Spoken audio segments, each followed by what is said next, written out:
근데 무조건 놓치지 말아야 될 건, 이런 광고의 하나의 기법보다 훨씬 더 중요한 건 뭐냐면, 그러면 만약에 10만원짜리 팔면 얘는 한 번 판매가 될 때마다 12,000원을 가져간단 말이에요. 근데 보통 1예산에 10만원, 20만원 이렇게 하는 셀러들이 많나요? 생각보다 없죠. 그러면은 랑 적절히 믹싱이 됐을 때 쿠팡은 수익이 극대화될 거예요.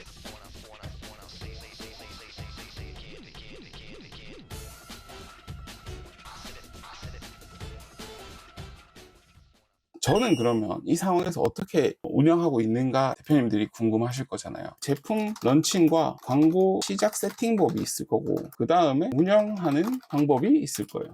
1 예산은 얼마로 하나요? 표 수익률은 몇 %로 하나요? 이렇게 되겠죠. 근데 이거 잘 생각해 보세요. 매출 최적화만 얘기를 하는 거예요. 쿠팡이라는 곳에서 판매자가 직접 기입할 수 있는 데이터 값은 뭐가 있나요? 쿠팡이 판매자한테 직접 기입할 수 있게 해준 데이터 값이 뭐가 있어요? 1 예상과 목표 수익률 밖에 없거든요. 키워드도 없고, 그 키워드별 금액 단가도 없고, 아무것도 없단 말이에요. 근데 여기서 쿠팡은 350%를 추천합니다. 광고 목표 수익률을 350%로 초기에 세팅하는 걸 추천한다라고 돼 있어요. 근데 여기서 350%에서 더 낮아지면 최소 100%까지 할 수 있잖아요. 가이드라인에 보면 100%까지 가거나 이러면은 공격적인 마케팅을 한다 이렇게 돼 있는데, 거기에 또 CPC 단가가 조정될 수 있고 뭐 이런 단어들이 있거든요. 이걸 기준으로 저희가 한번 계산을 해보면 되거든요. 그러면 우리는 초기에는 어떻게 세팅을 해야 되고, 중기에는 어떻게 돼야 되고, 장기적으로 봤을 땐 어떤 제품이 쿠팡에서 끝까지 살아남는지를 이해할 수 있거든요. 이건 그냥 제가 그냥 가정을 해본 건데, 쿠팡에서 CPC라는 거에 대해서 쿠팡 추천 목표 수익률이라는 걸 뒀어요. 이렇게 하면 쿠팡에서 추천하는 광고 수익률은 이 정도 하면 됩니다 거든요. 근데 저한테 이렇게 얘기를 할 거예요. 쿠팡이, 야, 지금부터 이걸 짤 건데 판매자도 좋고 나도 좋게 만들어봐 라고 하겠죠. 근데 이미 쿠팡의 제품 노출 형태로 판매자가 좋은 환경을 만들어줬어요. 그러면은 그 담당자는 뭐를 하면 되냐면, 목표 수익률에 따라서 어떻게 잘 분배하면 될까만 고민하면 돼요. 그리고 목표 수익률에 따라서 내가 왜 목표 수익률을 350%로 추천을 하면서 최저 목표 수익률은 100%예요 라고 했지만 최대는 1000%예요 라고 했단 말이에요. 이걸 왜 이렇게 했냐 정도만 우리가 이해를 해버리면, 아, 내가 목표 수익률은 어느 정도를 잡아야 되고 어떻게 이게 흘러가는지 보면 되겠다라고 되거든요.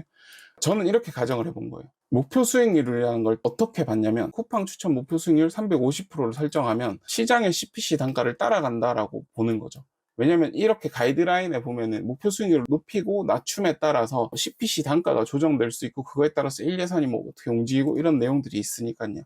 시장이라고 하는 게 뭐냐면, 경쟁자들끼리 참여했을 때 CPC 단가를 쿠팡이 정하잖아요. 시장 단가, CPC 시장 단가라고 보는 거죠. 100%라고 볼게요. 시장 단가가 100%잖아요. 최저 목표 수익률은 이거예요 라고 했고, 최대 목표 수익률은 1000%까지 설정할 수 있다고 해놨어요. 저는 이렇게 생각을 하는 거죠. 클릭수, 노출수 이런 건 나중에 차치하고 일단 그냥 이 목표 수익률만 보자는 거예요. 내가 광고비를 똑같이 10만원을 하고 쿠팡 추천 목표 로아스의 CPC 단가가 3,000원짜리인 거를 했어요. 예를 들어. 그러면 목표 수익률을 350%로 정하는 순간에 시장 단가를 따라간다 했잖아요. 그러면 나는 한 번 클릭 받을 때마다 3,000원을 지출할게 라고 얘기하는 거랑 똑같다고요. 350%에서 100%까지 250% 차이가 나잖아요. 그럼 이거를 그냥 우리가 산술적으로 보관법 한다고 생각해보면, 만약에 CPC 증액 상한선도 얘네들은 정해놨을 거예요. 상한선 안 정하면은 이 계산이 나올 수가 없는데 3,000원인데 뜬금없이 뭐 9,000원 받을 수 있어요. 근데 이러면 너무 터무니없잖아요. 어떤 특정 키워드가 아무리 좋다 해도 1000%라고 해서 3만 원을 받아, 한 키워드에. 이런 광고 할 거야 안 할 거야? 안 할 거잖아요. 쿠팡도 합리적으로 내가 가져가야 되는 돈의 상한선을 정해놔야 된다고. 저는 이거를 그냥 50%로 가정을 한 거예요. 상한선을 50%로 가정을 해보자는 거죠. 근데 최저 CPC 단가는 이미 정해져 있어요. 어디서? 수동성과형 광고를 하면 최저 CPC 단가는 키워드당 100원이라고 정해져 있다고요. 그러면 3,000원에서 100원 하면 2,900원이라는 그 차액만큼 보관법으로 보정해준다라고 생각할 수 있겠죠. 350%를 만약에 3,000원으로 봤을 때 이걸 공격적으로 가져간다는 표현을 쓰잖아요. 100%까지 낮췄어요. 그러면 자, CPC 증액 상한을 50%라고 봤을 때 남들이 350%에서 3,000원에 광고를 입찰하고 있을 때 나 혼자 4,500원에 입찰하는 거죠. 다른 사람들이 다 350%에 몰려있어. 그럼 내가 100% 했어. 그럼 뭐예요? 우선순위가 나한테 온다고요. 그럼 목표 수익률은 낮추면 낮출수록 나한테 우선순위가 올 가능성이 높아진다라고 판단을 하면 되겠죠.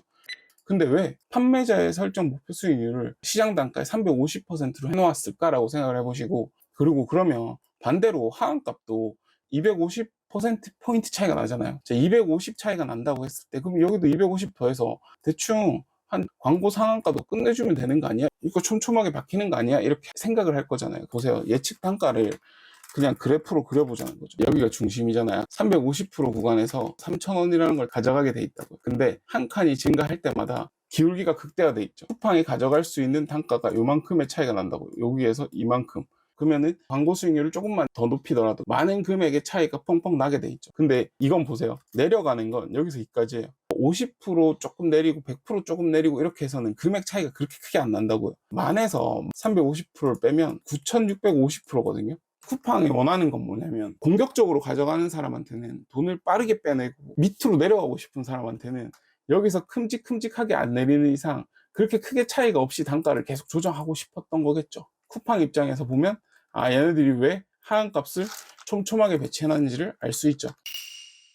원리는 모르겠고 그래서 너는 어떻게 세팅하는데? 라고 물어보실 거잖아요. 저는 만약에 처음에 제품을 런칭하면 쿠팡 추천 목표 수익률이라는 그 시장 단가의 CPC에 맞춰 350% 그리고 1예산은 하나의 제품 파는데 3만 이상 남아요.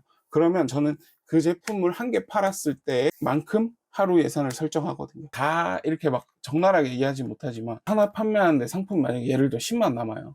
그럼 지금은 어떻게 플레이를 하냐면 쿠팡 추천 목표 수익률은 3만 원보다 이하다 이러면 그냥 3만 원에 맞춰서 일단 해보고 높게 나올 때는 3만 원보다 훨씬 더 높은 배팅을 한다는 거죠. 근데 그거는 왜 그렇게 하냐면 생각해보세요. 신규 시장에 들어온 사람이 광고비를 쓰는데 쿠팡이 수익을 많이 내려면 클릭수 전환율 아무것도 없이 하면 판매자 목표 수익률을 낮춰놔서 CPC당 단가를 높게 해주거나 아니면은 클릭을 많이 받거나 뭐 이런 걸 해야 되는데 실제로 엄청 낮추면은 노출량이 아무리 똑같이 해줘도 돈을 많이 못 받을 거 아니에요. 그래서 저는 이제 일단 350%에 맞추되 그냥 이거를 한 제품이 판매됐을 때 마진 만큼 1예산을 설정해 준다. 그렇게 해서 저는 한 일주일 이렇게 돌려봐요. 돌려보고 결정하거든요. 근데 보세요. 광고를 할 때도 리타겟팅이라는 게 되어 있잖아요. 아 이거 오늘 안 팔리는데 라고 해서 끄기에는 어제 클릭했던 사람이 오늘 켜놨을 때 내 제품을 어떻게든 볼 거 아니에요. 그래서 뭐 이거 저는 안 꺼요. 한 일주일 정도 무조건 지켜봐요. 보통 일주일 정도 하면 효율이 제가 원하는 것보다는 훨씬 많이 나오더라고요. 그리고 생각해보면 마진이 그만큼 남는다는 건 객단가가 높다는 얘기잖아요. 객단가가 높으면 실제로 하나의 제품만 판매가 되어도 로아스가 높아지는 구조가 되어 있기 때문에 어떻게 보면 좀 더 공격적으로 할 수 있지 않았나? 라는 생각이 들어요. 이 정도 하면은 저는 이렇게 세팅을 해서 시작을 한다라고 보이고요.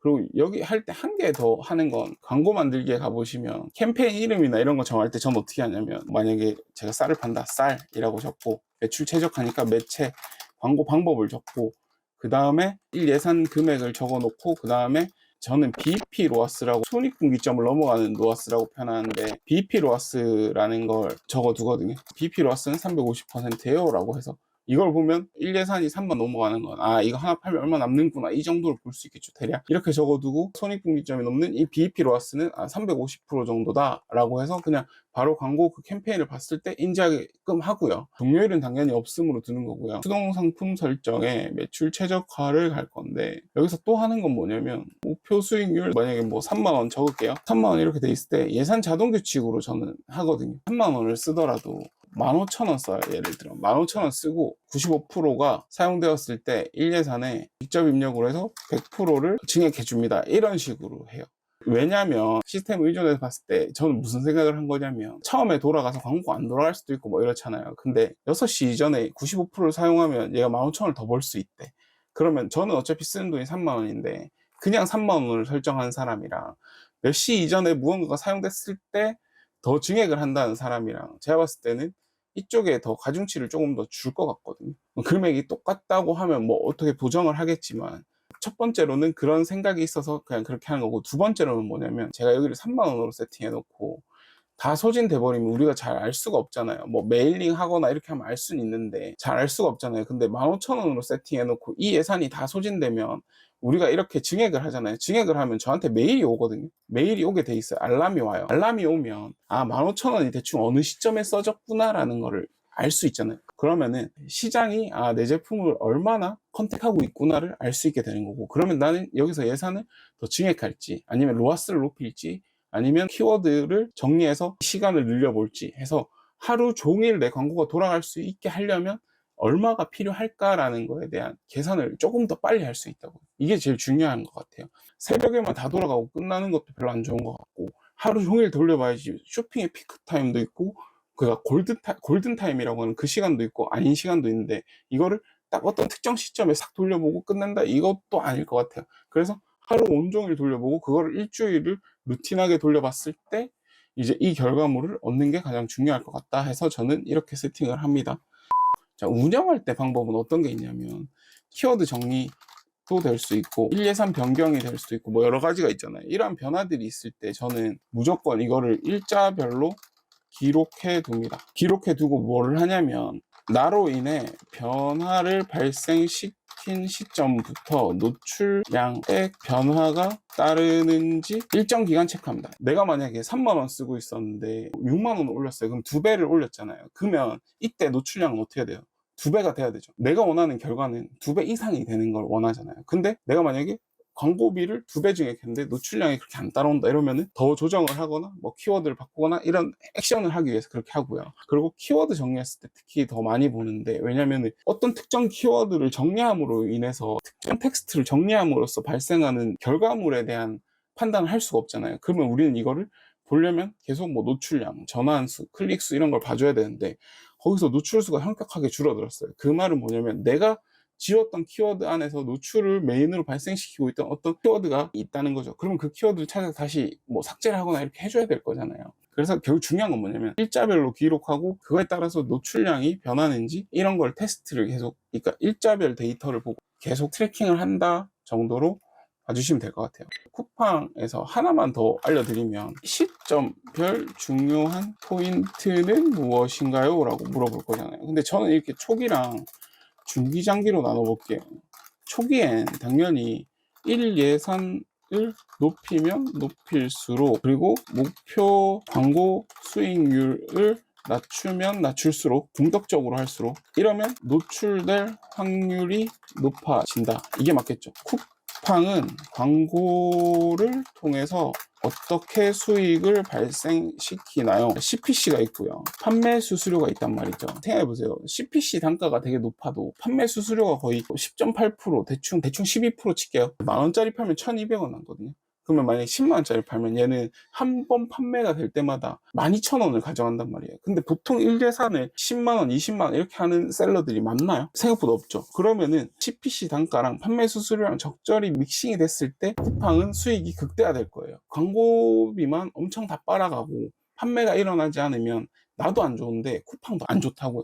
그러면 쿠팡 입장에서는 처음에는 판매될지 안 될지 모르니까 노출 수만 보장해 줄 수 있지, 그 다음부터는 쿠팡 입장에서 뭐를 못 보장해 주냐면 클릭 수도 못 보장해 주고 전환율도 못 보장해요. 왜냐면은 이거는 그 제품에 따라 다르니까요. 그러면 이때 이 상태에서 여기 뭐 1 예산을 높이거나 목표 광고 수익률을 낮출수록 쿠팡은 이걸 단가가 높아지니까 우선순위가 먼저 올 거고, 얘가 초반에 광고를 진입했네 라고 인지하는 순간에 초기 광고 진입자들한테 어드밴테이지에 대한 어느 정도 가산점을 줄 거란 말이죠. 신제품 런칭한 것처럼 줄 때 1 예산을 높여놓으면 높여놓을수록 노출 횟수가 계속 늘어나겠죠. 그러면 이 데이터를 가지고 보통의 시장의 평균 클릭률보다 낮냐 높냐, 그리고 이게 시장의 보통의 전환율보다 낮냐 높냐가 데이터로 산출이 탁 되는 순간에 어떻게 하면 되겠어요? 광고 수익률이랑 판매 수수료랑 시장의 광고 참여자라는 한 축만 딱 주면 3차 함수잖아요.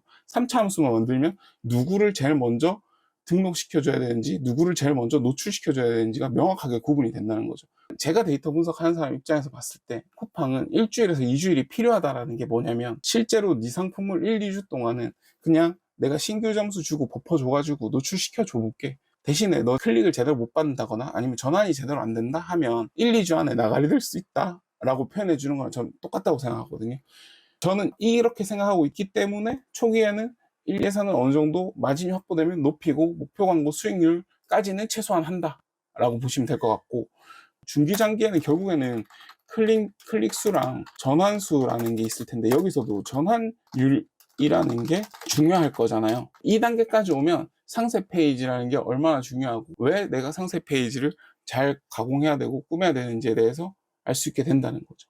이 전반적인 내용들이 광고를 하는 이유, 쿠팡이 제품을 노출해 주는 방법, 동행은 어떻게 하고 있습니까? 그거를 쿠팡의 입장에서 바라보면 우리는 어떻게 해야 되나요? 라고 전체적으로 정리를 해본 거거든요. 그럼 이 내용을 가지고 한번 운영해보면 도움이 될 것 같다라는 생각이 들어요. 근데 무조건 놓치지 말아야 될 건, 이런 광고의 하나의 기법보다 훨씬 더 중요한 건 뭐냐면, 광고는 뭐 초기에 시작할 때 뭐 350%에 1, 2선 3만 원으로 한다라고 만약에 고정값으로 박아두고 그냥 하셔도 상관없거든요. 일주일 동안 데이터를 지켜보고 이 제품이 내가 생각하는 것만큼 퍼포먼스가 안 나오면 나는 이 제품을 버릴 거야 라고, 그냥 차라리 그런 초기의 시장에 대한 가정을 해두고 그 다음에 제품을 계속해서 런칭시키는 게 훨씬 더 유리하게 가거든요. 그러다 보면 두 번째 제품, 세 번째 제품, 네 번째, 다섯 번째, 여섯 번째, 일곱 번째 될수록 똑같은 데이터 안에서 얻어지는 결과값이 계속 다를 거란 말이에요. 그러면 나는 이 제품은 괜찮고 이 제품은 안 괜찮고, 이 데이터는 괜찮은 데이터고 이 데이터는 좋은 데이터가 아니고, 이런 거를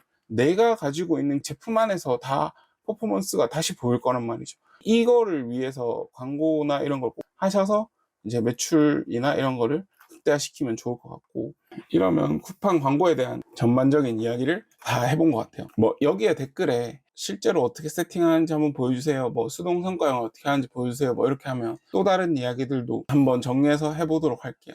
이거 얘기하면서 되게 많은 데이터들을 준비했는데, 데이터보다 사실 지금 어떻게 쿠팡의 광고가 돌아가고 있고 쿠팡의 입장에서는 광고라는 걸 어떻게 바라보고 있는지를 정리하는 게 대표님들한테 훨씬 더 도움이 많이 될 것 같아서, 그래서 이거를 한번 보시면 될 것 같고, 이걸로 인해서 대표님들의 수익을 이제 좀 더 극대화시키는데 이바지할 수 있게 되기를 바라겠습니다. 앞으로도 이제 주기적으로 영상을 올리기 위해서 제가 사무실 옮기고 뭐 이런 거에 대해서 환경 세팅을 다 했거든요. 유튜브 영상도 그렇고 라이브도 그렇고 제가 그냥 핑계 대지 않고 할 수 있도록 사무실, 서재 이런 데 다 할 수 있도록 구현을 해놨단 말이죠. 편하게 뭐 라이브도 한 번씩 진행해보면 될 것 같고요. 이 영상이 도움이 되셨다면 구독이랑 좋아요, 알람 설정 부탁드리겠습니다. 이상 행동하는 사업가 동행이었습니다. 감사합니다.